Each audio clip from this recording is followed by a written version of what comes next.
पहले किसी जगह सुन रहा था सत्संग, तो उसने एक बड़ी हंसी वाली बात ही कहूंगा बोला कि वरुण अंकल से टिप्पणी लेना।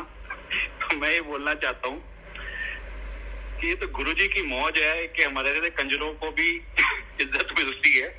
हम में से we are not qualified enough to talk about Guruji. Even आप प्राय की बात करते हो, हमने कोई हमें सुरखाव के बाद नहीं है। At least if I talk about the whole sangat, probably I talk about myself. हो सकता है बच्चों में हो, मेरे में कोई ऐसी बात नहीं है कि मैं आपको कुछ भी बता पाऊं। मैं तो खुद अभी तक उन्हें ढूंढ ही रहा हूँ, मुझे वो नहीं मिले। तो मुझसे अगर आप पूछोगे तो नील बटा सन्नाटा वाले जवाब मिलेगा।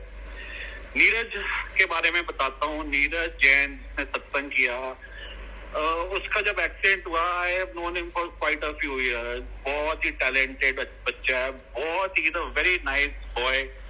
And believe me Sangat ji, अगर आप तो खैर उसको नहीं मिले, जितना वो संगत उसने सत्संग किया है शायद वो इतना हफ्ते भर भी नहीं बात कर पाता। He lost his voice accident में। तो आपको थोड़ा लग रहा होगा जब वो सत्संग कर रहा था कि वो किस तरीके से आवाज आ रही थी, जैसे मॉड्यूलेटेड आवाज थी। बट उसका गुरु से प्यार इतना है कि वो उसने छीन के ली है सारी चीजें अपनी जो डिप्राइव हो रही थी। तो गुरु जी हमेशा उसके ऊपर कृपा बनाए रखे। वेरी टैलेंटेड डिजाइनर है नीरज। गुरु जी उसको ब्लेसिंग्स दे हमेशा, बाकी सबकी तरह भी। अब मैं बता रहा था कि गुरु जी हमेशा कहते सके कि वरन जदों तक तुसी मेरे पिछों मैं गया, जदों मैं पलट गया उसके बाद तुसी कुछ नहीं करना, जो करांगा मैं करा। और इसकी आपको अहमियत मैं बताता हूँ। जब when he makes that connection, believe me, आपका हर स्टेप वो आपके लिए लेते हैं। एक मैं आपको छोटा सा सत्संग सुनाता हूँ, ये अपना ही मेरा सत्संग है, लेकिन ये मेरी वाला नहीं है, ये वाकई गुरु जी का ही सत्संग है। इसमें मैं बिल्कुल भी नहीं क्लेम करता कि मैं मेरी वाला है।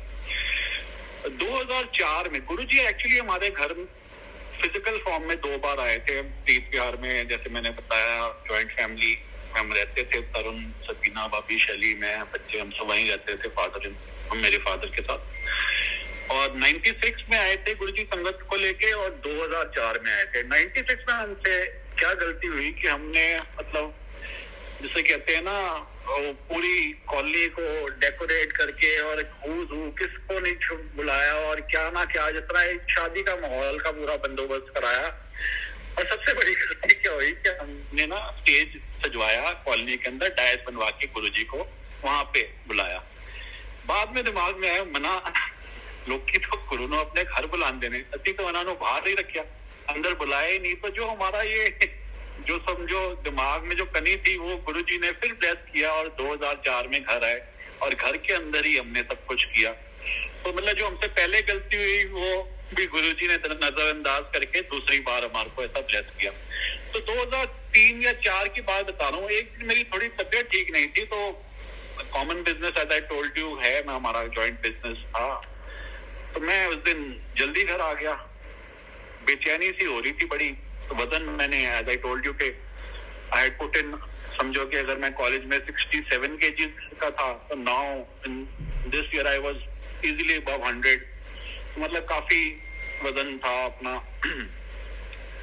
शाम को जब तरुण आया, बिकॉज मैं गाड़ी चलानी बंद कर चुका था, ड्राइवर को भी छुट्टी दे चुका था, तो शाम को तरुण आया तो मैंने कहा तरुण को कि यार सिंपल, सॉरी इसका प्रैक्टिस है, मेरा सिंपल है। तो मैंने कहा तबीयत मेरी ठीक नहीं लग रही है, मैं सोचूं अपना ECG करा लूं। तो कहता चल फटाफट। तो हमारे वहीं पे ना पास में नर्सिंग होम है तीर्थ विहार में, वहां पे गए तो वो इलेक्ट्रोड उसने लगा रहा था। तो मेरे जेब में मेरा फोन पड़ा था, वो घंटी बजी तो मैंने बिना देखे काट दिया, साइड से दबा के कट जाता है, मैंने काट दिया कि अभी जिसका भी होगा सुन लूंगा। एक और फिर से घंटी बजी, फिर काट दिया, तीसरी बार घंटी बजी, फिर काट दिया। तरुण का फोन बजा तो गुरुजी थे दूसरी साइड, कहते ने वो कितने पहुंच गए हो, उन्होंने कोई हार्ट वूट की कोई ट्रबल नहीं, हार्ट की कोई प्रॉब्लम नहीं है, थे आके लंगर चक्को सबको ठीक है। तो मेरे कहने का तात्पर्य ये है कि हमने उनको कुछ नहीं बोला, हम कहा मतलब basically he keep track of your each and every step that you take, every breath that you take, he is watching you, ਤੇ ਗੁਰੂ ਜੀ ਚ ਕਿਹਾ ਜੋ ਉਹਨਾਂ ਨੇ ਕਿਹਾ ਉਹੀ ਕਰਕੇ ਵਿਖਾਇਆ। ਜਦੋਂ ਤੱਕ ਤੁਸੀਂ ਮੇਰੇ ਪਿੱਛੇ ਹੁੰਦੇ ਹੋ ਮੈਂ ਅੱਗੇ ਅੱਗੇ ਤੇ ਤੁਸੀਂ ਪਿੱਛੇ। ਜਦੋਂ मैं मुड़ गया फिर जो करना मैं ही करना है। तो हमेशा गुरु जी यही, जिस तरह एज आई टोल्ड यू पीछे भी एक बार कि मैंने शायद भाभी ने गुरु जी से पूछा गुरु जी केड़ा पाठ करिया जाए, तो गुरु जी ने बड़ा सुंदर बड़ा अपनेपन वाला जवाब दिया था, मैं हाँ ना तुसी कुछ नहीं करना मैं करांगा। तो मतलब वो बात इतनी हैडी होती है। लाइक मैं लोगों के सुनता हूँ कि गुरु जी ने किसी को कुछ उपाय बताया कि भाई फला चीज जैसे खेड बो दे, पानी में परवाह कर दी, चने कर दी। मतलब आंखों में आंसू आ जाते हैं जब ये याद आता है कि गुरु जी ने ये सारी चीज मेरे लिए खुद की। मतलब मुझे बोला नहीं, मेरे को मतलब इतने माड़ा मेरा टाइम आना था कि गुरु जी को खुद करना पड़ा ये मेरे लिए। कैसे उनका शुक्रिया अदा करूं आज। I would not have been here, no, never, never could I have thought of the life that he has given me. I don't deserve it. I know it. I don't deserve. पता नहीं क्यों किया। चलिए थोड़ा एक light पे चलते हैं, थोड़ा हैवी हो गया। 2004 के आसपास ना मैंने एक, अच्छा गुरु जी को ना आपकी बात बात का पता होता है, आप क्या कर रहा, आपने किस टाइम कुछ किया भी हो। मैंने ना एक रीडर्स डाइजेस्ट में एक थोड़ी कहानी सी है, थोड़ा 2 मिनट लगेंगे आप सुनना। रीडर्स डाइजेस्ट में एक आर्टिकल पढ़ा, एक एनेक्डोट मतलब मजाकिया सा था। उसके अंदर क्या था, एक औरत, उसके 2 बच्चे होते हैं, वो एक ट्रेन में चढ़ती है तो देखती है वहां एक ऑलरेडी उस डब्बे में एक औरत बैठी होती है जिसके 8 बच्चे होते हैं। तो वो उसके ऊपर ना व्यंग कसती है, मतलब उसको ना सरकास्टिकली बोलती है कि तेरे 8 बच्चे, I can not think of dividing my love between 8 children. तो उसका इतना प्यारा जवाब होता है वो 8 बच्चों की माँ का। उसने कहा Honey love is not divided, it is multiplied. तो ये मैं सुबह मतलब दिन में मैंने कभी ये आर्टिकल पढ़ा होगा। जब शाम को गुरुजी के गए, जब वो आज्ञा दे रहे थे ना, तो गुरुजी ने वो एक कोई चीज कही, वरन blessings is like love, it is not divided, it is multiplied. ਤੇ ਮੈਨੂੰ ਇਸ ਕੰਜਰ ਨੂੰ ਜਵਾਬ ਮਿਲਿਆ ਕਿ ਮਨਾ ਤੂੰ ਲੋਕਾਂ ਨੂੰ ਇਸ ਕਰਕੇ ਨਹੀਂ ਦੱਸਦਾ ਸੀਗਾ ਕਿ ਬਈ ਤੇਰੀ ਚੀਜ਼ ਘੱਟ ਹੋ ਜਾਣੀ ਹੈ। मतलब एक अगर सपोज एक चपाती का अगर मैं बंटवारा करा तो मेरे हिस्से से घट हो जाना ना, ए थोड़ा पता सीगा कि वो चपातियां ही डुप्लीकेट और मल्टीप्लाई कर देंगे ने। So this was one thing that really shook me up from within कि भाई हमारी सोच कितनी छोटी है, और जब वो अपना दिखाने को आते हैं और अपना करने पे आते हैं तो फिर वो कुछ नहीं ये सब देखते, और आपके दिमाग में जितने जाले लगे होते हैं ना वो हटाने की कोशिश करते हैं। बस कोशिश ही करते हैं कि गुरु जी हमेशा कहते थे कि कैंसर ठीक करना मेरे बाएं हाथ का काम है, बंदे को चेंज करना बड़ा औखा है। So it is a fact कि बंदे को चेंज करना बड़ा औखा है। Coming back to once Guru ji asked me कि वरन तेनू पता है कि गुप्तदान की होंदा? मैंने गुरु जी आहो मैनू बिल्कुल पता, मैं तो बचपन तो सुनता आ रहा कि इन्हें की होंदा। गुरु जी यही सुनिया कि जी दाएं हाथ में ना पता चले कि बाएं ने की दिता। कहते वो तो ठीक है पर क्यों कहते ने? गुरु जी मैं नहीं, मैनू नहीं पता, मैं तो बचपन तो सुन रहा, दिमाग नहीं कदे लाया। गुरु जी कहते ने मैं तेन दसना वा, मन ले तू एक 500 का नोट एक मंदिर चढ़ाना है तो तू अपने नौकर राम सिंह नू वो 500 का नोट दे, तू कहे जाके भी 500 रुपए चढ़ा दे। तो उत्थे पंडित पूछता है यार पर्ची कटदी पैनी है, किदा नाम लिखूं? तेरा राम सिंह कहता है यार बाबू ने तो मना किया कि भाई तू गुप्तदान करना है, ना नहीं आना। तो राम सिंह कहता मेरा नाम लिख, राम सिंह। तो जो तेनू पता चलूगा तेनू बुरा लगूगा ना कि पैसे तेरे ते ना लिखा गया राम सिंह, तो उन्होंने बुरा लगेगा जिसमें सब कुछ है ना। सिर्फ अगर चलेगा तो रब दा ही चल सकता है। लोकी तो पंखे उत्ते भी ना लिखा देंगे भी इन्हें दान दिता उन्हें दान दिता, ऐसा कोई फायदा नहीं। जब थोड़ा ना आ गया तो दान थोड़ा हो गया फिर। So this was just a small, what do I say, detour, just because these were the things that probably, जितना मैं आपको शुरू से कहता हूँ सत्संग क्या बने, जो गुरु जी ने बातें की वो हम शेयर करते हैं तो हमारे सत्संग वो बन रहे हैं। बिकॉज ऐसा जो गुरु जी कभी भी बैठ के पॉइंट वाइज नहीं बोलते थे मतलब बेसिकली ये सत्संग इस तरीके से नहीं होते थे।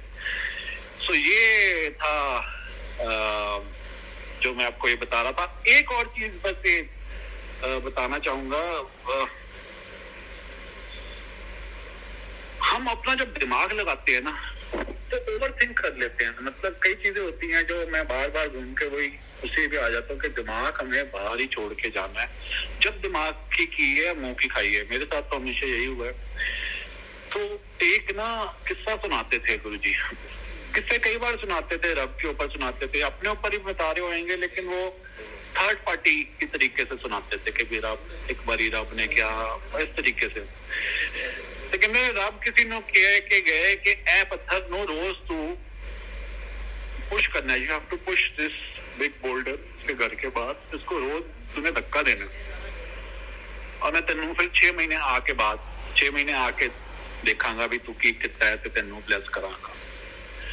6 महीने बाद जो रब आया ਉਹਦੇ ਕੋਲ ਤੇ ਪੁੱਛਿਆ ਕਿ ਤੂੰ ਤੂੰ ਕਿੱਤਾ, ਕਹਿੰਦਾ ਜੀ ਬੰਦਾ ਕਹਿੰਦਾ ਕਿ ਜੀ ਮੈਂ 2 ਦਿਨ ਤੇ ਕੀਤਾ ਪਰ ਉਹ ਹਿੱਲਿਆ ਹੀ ਨਹੀਂ ਤੇ ਮੈਂ ਕਰਨਾ ਛੱਡ ਦਿੱਤਾ। रब कहता है मैं तेन क्या सीगा वो हिलेगा। मतलब हम जो भी है ना, व्हाट आई मीन टू से, इट लुक्स वेरी, ये सत्संग में शायद आप सोचो कि क्या है मीनिंग, क्या मतलब है, पर मेरा यही मतलब है कि हम सुनते कुछ हैं, करते कुछ हैं और होता कुछ है। हमें जितना बताया गया बस हम उसी पे स्टिक करें तो बेटर रहेगा। बाकी अगर इजाजत हो तो एक सत्संग, अब नॉर्मल सत्संग जो किसी का करते हैं उसका सत्संग सुनाता हूँ। विप्पी ने ये सत्संग बताया था मुझे, क्योंकि वीवर वो जैसे हमेशा कहता हूँ कि हम तो सिक्के हैं, वो नोट हैं। एंड गुरुजी के टाइम पे भी ना वीवीआईपी मूवमेंट होती थी। वीवीआईपी मूवमेंट क्या होती थी कि नेता अभिनेता, खासकर ये जो बिग शॉट नेता जो है ना, बेसिकली जो आपको मैंने समझाया था कि जेड सिक्योरिटी वाले, ये गुरुजी के पास लेट नाइट आया करते थे। तो गुरुजी मेरे दिमाग में एक बार ये बात कर गई कि यार कहने तो गुरुजी कोई, जिस तरह मैं पहला सोचा था ना टाटा बिरला का गुरु आ, तो कोई मेरे दिमाग में आया यार घूम फिर के बात तो वही आ रही है कि ये इन पॉलिटिशियंस को बड़ी वेटेज देते हैं Guruji. I mean what is his objective, मेरे दिमाग में था। तो Guruji only once explain it to me, कहते वरन ਇਹ ਜਿਹੜੇ ਪੋਲੀਟੀਸ਼ੀਅਨ ਹੈਗੇ ਨੇ ਨਾ, ਇਹਨਾਂ ਦੇ ਅੰਦਰ ਲੱਖਾਂ ਹੁੰਦੇ ਨੇ, ਇਹਨਾਂ ਦੀ ਸਟਰੈਂਥ ਲੱਖਾਂ ਲੋਕ। ਮੈਂ ਇਹਨਾਂ ਨੂੰ ਇਸ ਕਰਕੇ ਟਾਈਮ ਦੇਣਾ ਵਾ ਕਿ ਇਹਨਾਂ ਦੀ ਹਰਮਤੀ ਸਾਫ਼, ਦਿਮਾਗ ਸਹੀ ਰਹੇਗਾ ਤੇ ਬਾਕੀ ਜਿਹੜੇ ਵੀ ਇਹਨਾਂ ਦੇ ਥੱਲੇ ਹੈਗੇ ਨੇ ਉਹ ਸਭ ਦਾ ਭਲਾ ਕਰਨਗੇ ਤੇ ਉਹਨਾਂ ਦਾ ਭਲਾ ਹੋਏਗਾ। So this was such a beautiful answer that I got, और वही मेरी सोच हमेशा उल्टी रहती थी।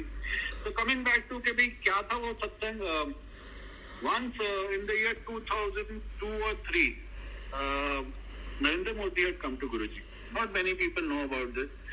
और उस टाइम वो I guess he was the CM of Gujarat. तो जब वो चले गया तो गुरुजी ने 50 को बोला, ये नहीं बोला कि he is the next Prime Minister of India। है क्या सीगा, बीजेपी का अगला प्राइम मिनिस्टीरियल कैंडिडेट है। उस time Atal Bihari Vajpayee was very much live and people had all these things कि भाई आई मीन वो एल.के. अडवाणी जी बनेंगे या कोई और बनेंगे, but he had told him prime ministerial candidate है, नहीं क्या सोचा कि अगला प्राइम मिनिस्टर बनेगा।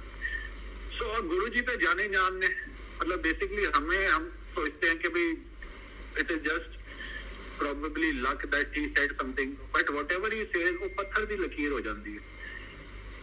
I guess आज का सत्संग यही खत्म करते हैं क्योंकि बाकियों ने भी करना है। और प्लीज आप ये मान के चले कि ये 10 मिनट 12 मिनट 9 मिनट 8 मिनट इसका कोई रेलेवेंस नहीं है। This is just a one time exemption that I have taken from Guruji, because I still believe कि जो गुरुजी ने हमें बोला है वो किसी वजह से ही बोला हुआ है। मैंने आपको अर्जुन अंकल का बताया, जो शख्स ऑलमोस्ट 30 साल से गुरुजी की एक बार बोलने पे कि जी फोन तूने नहीं यूज करना, मोबाइल फोन, इतने सालों तक नहीं किया। तो अगर उन्होंने मुझे बोला कि भाई मेरे बारे में प्रिंट और इलेक्ट्रॉनिक मीडियम में नहीं आना चाहिए, और मुझे क्या, सारी पुरानी संगत को बोलते थे, अब कोई सुनना चाहे या नहीं सुनना चाहे वो उनकी मर्जी है, but this is just a celebratory thing that we are doing this satsang, but just a one off thing। तो ये 10-10 मिनट करके जितना लंबा खींचने वाली बात है, क्योंकि I am a very selfish person, मैं अपने लिए सत्संग करता हूँ, किसी के लिए नहीं करता। मेरे को ब्लेसिंग की बहुत जरूरत है, आप सबको भी है, और गुरुजी इन सब पे ब्लेसिंग बनाए रखें। जय गुरु जी, थैंक यू, शुक्राना गुरु जी।